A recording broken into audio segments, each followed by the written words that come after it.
Ketika mau dipindah ke Cina ini, Pak Yonan, Ignatius Jonan, Menteri Perhubungan waktu itu, menyatakan tidak setuju. Pak, ini tidak visible. Kata Pak Yonan. Kata Pak Yonan. Pak Yonannya dipecat. Digantikan. Sudah itu dia manggil ahli. Namanya Agus Pambagio. Presiden manggil nih. Pak Jokowi? Iya, Pak Jokowi. Sesudah mecat Jonan, dia ditanya, Pak Agus gimana ini? Pak, ini tidak visible. Rugi negara. Ini menurut Agus? Menurut Agus Pambagio. Yang Bapak tonton saya tonton itu. Rugi negara.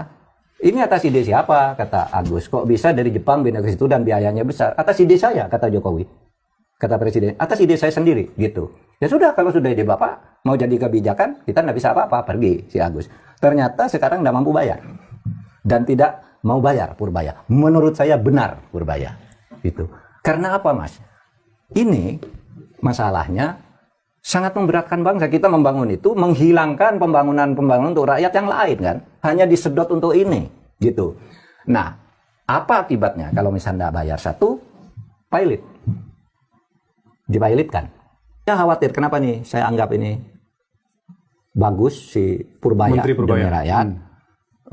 Tapi juga harus diingat itu akibatnya sangat berbahaya bagi rakyat. Karena misalnya kita gagal bayar. Itu kan berarti Cina harus ngambil tuh. Ini punya saya kalau gitu. Tapi kan tidak mungkin ngambil barang di tengah kota, gitu kan? Pasti dia minta kompensasi ke samping. Misalnya Natuna Utara. Oh. Okay. Karena itu pernah terjadi ke Sri Lanka. Sri Lanka juga melakukan kayak gini, ya membangun pelabuhan, tidak mampu bayar, pelabuhannya diambil sampai sekarang oleh Cina karena Anda tidak bayar. Gitu. Ini kan bisa minta Natuna Utara yang sedang konflik. Yang sedang konflik. Yang di tengahnya dia ada konflik, terus di sini kan bisa merambah ke kita. Kalau merambah ke kita ini masuk ke daerah kita yang tidak masuk dalam konflik di Natuna Utara itu yang tidak masuk dalam konflik misalnya, lalu membangun pangkalan di sana selama 80 tahun. Ini mau diapakan?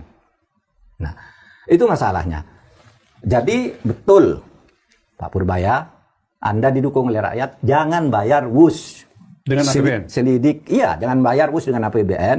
Kemudian carikan jalan keluar agar tidak disita karena pilot atau karena apa. Tetapi masalahnya selesaikan secara hukum agar tidak terjadi lagi kepada anak bangsa kita. Karena kalau betul nanti sampai misalnya Natuna Utara diambil. Ini kekhawatiran Pak Mahfud ya, jangan sampai itu terjadi. Iya, atau satu wilayah diminta sebagai kompensasi. Itu adalah pelanggaran terhadap ideologi dan konstitusi. Karena di dalam tujuan negara kita dari konstitusi itu melindungi segenap bangsa dan seluruh tumpah darah Indonesia. Kalau sampai ada satu wilayah diambil karena kita tidak punya bayar dan karena kelalaian kita dalam itu, berarti 1 meter tanah pun diambil negara asing, itu melanggar konstitusi.